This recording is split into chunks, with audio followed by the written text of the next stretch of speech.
Welcome to the deep dive. Today, we're tackling a subject that really hits close to home for so many Americans: gun violence. Hmm. It feels like it's everywhere, right? And you naturally start asking, how did we even get to this point? Absolutely. So our mission really is to dig into the sources you've given us, pull out the key info, and, connect those dots. Hopefully you can walk away feeling truly well-informed. Yeah. We'll unpack the history, the legal side, the societal stuff, both here in the U.S., and look at how other countries handle it too. Right. And honestly, there are some genuinely surprising facts in here. It's definitely a topic with so many layers, Yeah. so many interconnected pieces. You really need that nuanced view to grasp the whole picture. Totally agree. Okay, so let's dive into the numbers first, because they really they paint a stark picture of just how present guns are in the U.S. They really do. Americans own an estimated 393 million guns. I mean, just think about that number. It's huge. In firearms, they're found in about 44% of U.S. households. Right. And the human side of this, it's devastating. Almost half of Americans know someone who's been shot. That's a powerful statistic right there. And in 2022 alone, over 48,000 people died from gun violence in the U.S. That works out to 132 deaths every single day. It's about one death every 11 minutes. One every 11 minutes. It's staggering. And it's really crucial to break down those numbers, too. Like 2021, over half of those deaths, 54%, were actually suicides. Right, suicide. With homicides making up the other 46%. So it really highlights that gun violence isn't just one thing. It takes different tragic forms. That's such an important distinction. And the impact on young people, it's just heartbreaking. Yeah. Guns are now the #1 cause of death for children and teens in the U.S., ages 1 to 17. Ahead of car crashes. Ahead of car crashes, yeah. Ahead of overdoses, even cancers. It's unbelievable. And the death rate for kids and teens from guns, it jumped 106% between 2013 and 2022. 106%. In 2022, that meant 2,526 children and teens lost their lives to firearms. That's like 7 kids a day.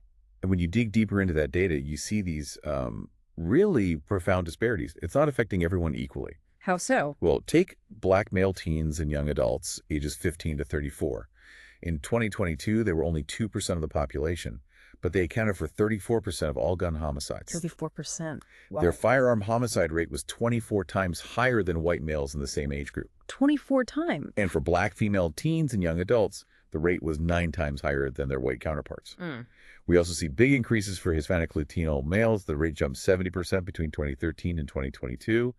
And American Indian and Alaska Native people, 5 times more likely to die by firearm homicide compared to white individuals. So stark racial disparities in homicides. What about suicides? The pattern flips there. For suicides, white males accounted for 70% of firearm suicide deaths. And white females, 81% of female firearm suicide deaths. So it really just underscores how this crisis intersects with these deep existing societal inequalities. Looking at all this, you just have to ask, how did America get here? How did we become such an outlier? Let's trace some of the history. Right. Like, after the Civil War, gun makers had this massive surplus of guns. So they deliberately created a civilian market. They actually convinced dry goods stores, places selling flour and fabric, to stock handguns. Alongside everyday items. Exactly. And they ran ads. One even told parents that buying their son a rifle would foster sturdy manliness in real boys. Wow. So actively building that private market. Yeah, it massively expanded private gun ownership. And then, tragically, the end of slavery also saw armed groups forming. Some were protecting newly freed black men, but others, like the White League in Louisiana. Right. They used guns to terrorize black men, stop them from voting. Exactly. Threatening and murdering them. But it's also really important here to challenge a common myth about that era. Okay, what's that? The whole image of, gunslingers walking around dusty western towns with guns blazing. Mostly myth. Really? Yeah, Adam Winkler, a law professor, points out that places like Tombstone, Deadwood, Dodge City, they actually had some of the most restrictive gun control laws in the country back then. No kidding. Dodge City even had a big sign that carrying of firearms strictly prohibited. Huh. I did not know that. And by the early 1900s, 43 states had laws limiting or outright banning carrying guns in public. Okay, so if gun control was actually common then, what changed? How did we get from that to this? That is the crucial question. And a big part of the answer seems to lie in why people own guns. Right. You mentioned a shift there. Exactly. Back in 1999, if you asked gun owners why they had a gun, most said hunting or target shooting. Only about 26% said protection. Okay. Fast forward to 2015, that number for self-defense jumps to 63%. Wow, quite a reversal. But here's the really sobering part, the counterintuitive finding from research. Yeah. That very focus on self-defense. Having access to a gun actually triples a person's risk of suicide. Triples. And it nearly doubles their risk of being a homicide victim. Doubles. So having a gun for protection statistically makes you less safe in those ways. That's what the research indicates. And for women with abusive partners, the risk of being murdered goes up 5 times if that partner has a gun. That's terrifying. And you said this shift towards self-defense happened alongside something else. Yes, it coincided almost directly with the weakening of laws around carrying concealed firearms. Oh, okay. In 1990, concealed carry was illegal in 16 states. By 2013, all 50 states and D.C. allowed it in some form for civilians. All 50 states. And studies show that when states made it easier to get permits or got rid of permits altogether, they saw, on average, a 29% increase in violent crime. A 29% increase. And alongside this cultural shift, you also had changes in gun technology itself. How so? Well, gun makers really focused on making handguns smaller and smaller, but more lethal, often, with very little attention paid to safety features. Can you give an example? Sure, like this Smith & Wesson M&P Shield 2.0 pistol. Yeah. It's only about 6 inches long, but it can carry 15 9mm cartridges. 15 rounds in a small handgun. Exactly. And disturbingly, the market even targeted children. There's the .22 caliber cricket rifle. Right, you mentioned that. Marketed literally as my first rifle. You could get it with stocks in different colors, including one called Amendment that had the Second Amendment text printed over American flags. Wow. So you really see this interplay between the market-pushing technology and cultural shifts feeding each other. Precisely. It's a feedback loop. Which inevitably brings us right to the heart of the legal fight, the Second Amendment. It seems so simple on the page, right? A well-regulated militia being necessary to the security of a free state, the right of the people to keep and bear arms shall not be infringed. But wow, is it complex. Incredibly complex. And a huge part of the debate hinges on how you interpret it. Like what specifically? Well, one key question is, who are the people? Does it mean individuals have the right? Or is it a collective right tied to the states needing militias? Okay. And then there's the historical context. Professor Carol Anderson at Emory argues it was essentially, she calls it a bribe from James Madison to Virginia. A bribe. To get them to ratify the Constitution. Her argument is that it was specifically designed to reassure Southerners they could maintain militias to suppress revolts by enslaved people. So in her view, it's steeped in anti-blackness. That's a very different interpretation than you usually hear. It is, but the dominant legal interpretation today comes from the Supreme Court. In 2008, in District of Columbia v. Heller. Right, the Heller decision. It was a 5-4 ruling. The court said the Second Amendment does protect an individual's right to have a handgun in the home for self-defense, unconnected to militia service. And that applied just to D.C. initially, right? Correct. Then, in 2010, McDonald v. Chicago applied that same individual right to the states. So Heller and McDonald basically established the individual right nationwide. Okay. So that's the legal foundation as it stands now. And how does that connect to, like, broader American identity? Well, it feeds into it very directly. You mentioned the American dream idea. Exactly. That whole concept, this sort of core national identity, has become really tangled up with gun culture for many people. How so? Values like, hyper-individualism, wanting minimal government interference, focusing heavily on individual rights. These ideas go way back, some stemming from anti-federalist worries about centralized power. Okay. That sort of become baked into our culture and our laws, as one source put it. I can see that. And events like 9/11, for instance, arguably reinforce that feeling for some that focus on self-defense, maybe a sense that the government couldn't always protect you. Right. That makes sense. So how do these ideas, these interpretations, show up in actual policy and politics? Well, you see it play out over decades. The Federal Gun Control Act of 1968 came after the assassinations of JFK, Malcolm X, MLK, RFK. A tumultuous period. Definitely. It limited interstate gun sales, but didn't go as far as many advocates wanted. Okay. What else? Then, in the mid-'80s, you had rule changes that basically created what people call the gun show loophole, where private sellers often don't require background checks. Ah, okay. 1993 brought the Brady Bill, which mandated background checks for sales through federally licensed dealers, I remember that. and then the 1994 federal assault weapons ban. But that had a sunset clause and was allowed to expire in 2004. Right, wasn't renewed. And there were other things, too. Congress put limits on the CDC studying gun violence from 96 to 2019, cutting funding. And in 2005, a law gave the gun industry significant protection from lawsuits. So a real mix of actions and inactions over the years. Definitely. And during this time, you also saw the rise of stand your ground laws. Right, SYG laws. You mentioned Florida started it? Yes, in 2005. Now, 34 states have laws saying gun owners can use deadly force outside the home with no duty to try and retreat first. 34 states. One sociologist, Harold Shapira, calls it part of the militarization of everyday life. And what does the research say about the impact of those laws? Studies link the passage of SYG laws to about an 8% increase in homicide rates. An increase? And what's really striking, again, are the racial disparities. Even though the laws use race-neutral language, the application isn't neutral.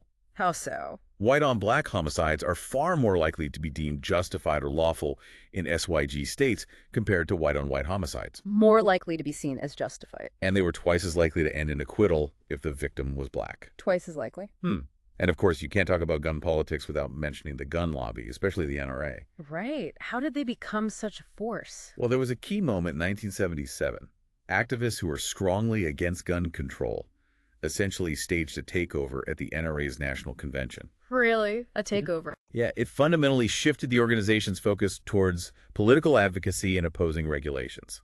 And they've been very vocal since. Extremely. You might remember Wayne LaPierre, the NRA president, claiming the '94 assault weapons ban would let jackbooted government thugs take away constitutional rights. I do remember that rhetoric. Lobbyist Josh Horowitz argues the gun lobby thrives on fear and drives fear, and suggests that, for some, this is about white men feeling less powerful. And they put significant money into politics. Oh, yes. In 2019, the NRA gave almost $350,000 directly to congressional candidates. Nearly 99% went to Republicans. That's okay. And they spent over $3.2 million on lobbying that year. And it's important to note, this kind of spending is legally protected. How so? Under the First Amendment's freedom of speech, political donations are considered a form of political communication. Right, protected speech. So you have this powerful lobby, these cultural factors. But what about public opinion? Where do most Americans stand? That's where it gets really interesting, because there's often a big disconnect. The disconnect. Yeah. After the Sandy Hook school shooting in 2012, for example, many thought it would be a turning point. I remember that hope. But the legislative debate pretty much stalled. Yet, polling consistently shows majority support for stricter gun laws. Like what kind of numbers? After Sandy Hook, 58% wanted stricter laws. By 2018, you had polls showing support between 66% and 75%. That's a solid majority. And specific measures often poll even higher. A 2019 Fox News poll, Fox News found 90% favored universal background checks. 90%. 81% supported taking guns from people deemed at risk, and 67% favored banning assault weapons. Wow. And a 2023 Fox poll showed similar strong support. 87% for background checks, 80% for mental health evaluations, 77% for a 30-day waiting period. So huge public support for some specific measures, even across different polls. Exactly. So when you step back, you see this picture, widespread public backing for certain gun control measures, but these fundamental beliefs about, the American dream, individualism, combined with the political cloud of groups like the NRA. They've historically blocked major legislative changes. It seems that way, yes. Yeah. Creating powerful barriers. Okay, so that's the really complex picture in the U.S. How does this compare to what other countries have done? Let's look abroad for a bit. Yeah, that's a really valuable comparison. Australia is often held up as a key example. Because of the Port Arthur massacre? Precisely. In 1996, a gunman killed 35 people using military-style semi-automatic rifles. It was a defining, horrifying moment for them. I can only imagine. And the government's response was incredibly swift. Just 12 days later, they negotiated and endorsed the National Firearms Agreement, the NFA. 12 days. What did the NFA do? It basically banned automatic and semi-automatic assault rifles. It mandated licensing and registration for all firearms, and they did a massive gun buyback. A buyback? Yeah, they removed somewhere between 640,000 and 650,000 firearms from circulation. That was about 1/6 of all the guns in the country. Wow. And crucially, under the NFA, personal protection was explicitly not accepted as a valid reason to own a gun. Okay, so a very different approach to self-defense. And what were the results? Pretty dramatic. Gun deaths per 100,000 people dropped from 2.84 in 1996 down to 0.95 by 2016. That's a huge drop. Firearm suicide rates were cut in half.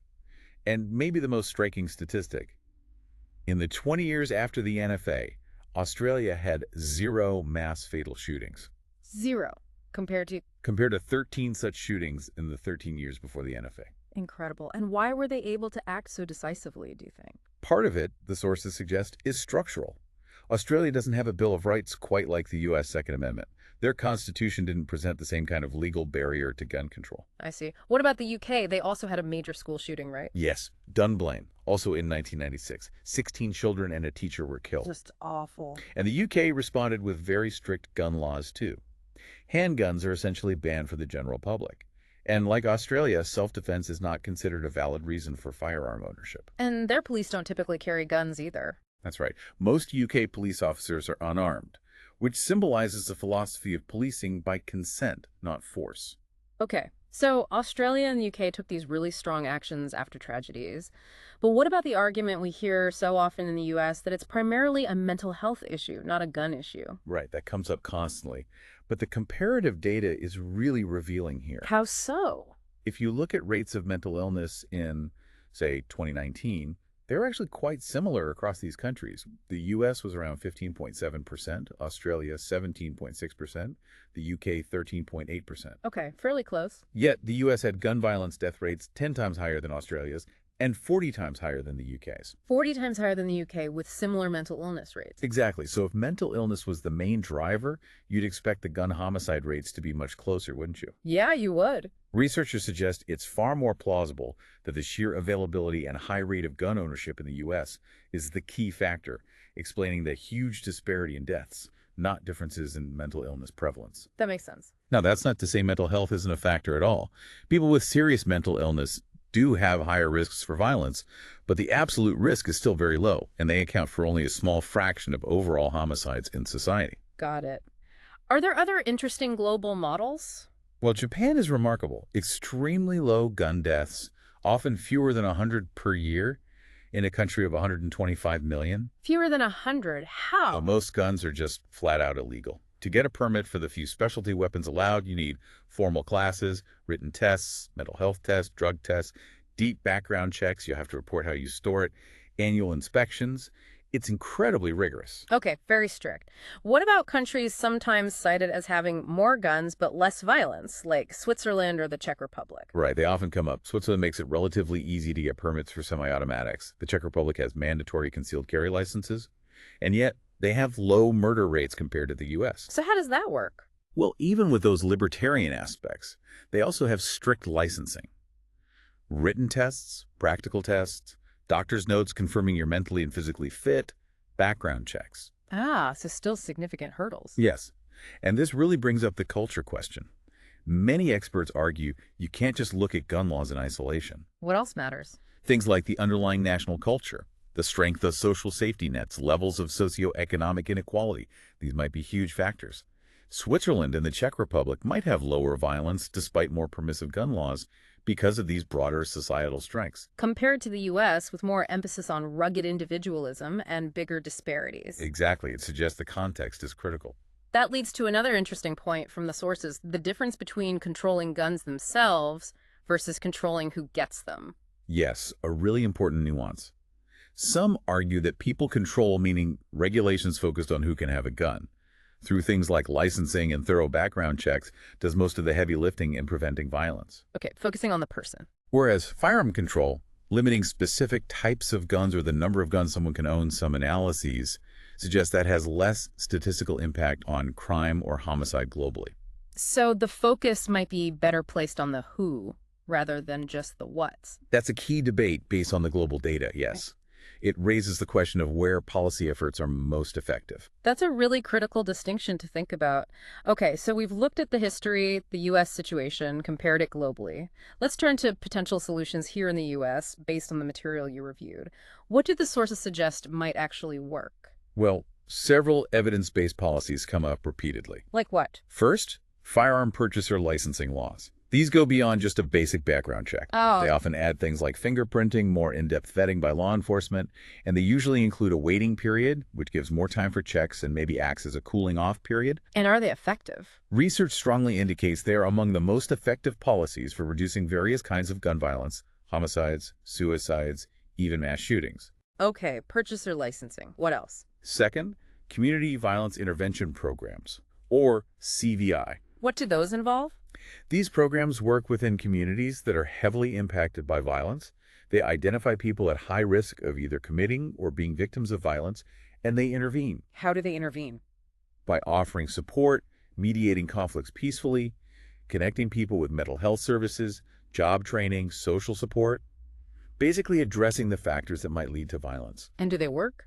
When they're properly funded and implemented well, yes, the evidence shows CVI can be very effective in reducing gun violence in those specific communities. Okay, CVI. What's the third area? Third is regulating the carrying of guns in public. So, back to concealed carry and stand your ground. Exactly. The suggestion is to strengthen laws around concealed and open carry permits, and also to repeal stand your ground laws. Why repeal SYG? Because, as we discussed, research shows weakening public carry laws tends to increase violent crime, and SYG laws specifically are linked to increases in homicide rates. Right. Of course, these policies immediately bring up debates about balancing individual rights with collective safety. It's a difficult tension. No easy answers there. And beyond these specific gun-related policies, did the sources mention broader approaches? Yes, absolutely. Yeah. There's a consistent theme about needing to address the root causes, Meaning? meaning things like tackling socioeconomic inequality, improving access to mental health care,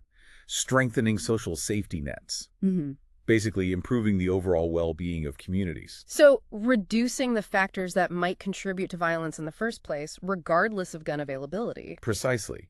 Some argue these societal factors are actually even more powerful drivers of violence levels than the gun laws themselves. So it's clearly not just about the guns, it's about the whole context. Exactly. It's a multifaceted problem requiring multifaceted solutions. Well, you've definitely taken us on a journey through this incredibly intricate web surrounding gun violence, both here and looking elsewhere too. It is profoundly complex, no doubt about it. But hopefully, drawing on the sources you shared, we've managed to bring some clarity, maybe surface some surprising insights for you. And if you step back and connect all these threads, it's just abundantly clear there isn't one simple fix, is there? Not at all. Which brings up, I think, a really interesting question for you, the listener, to reflect on. How much do you think these deeply embedded cultural values, we talked about individualism, suspicion of government, how much do they impact our society's ability to actually adapt and change, even when facing really persistent, deadly challenges like this one? That's a powerful question to ponder. What piece of information or connection stood out the most to you during this deep dive? We really encourage you to keep exploring this vital topic on your own, maybe starting from what resonated most today.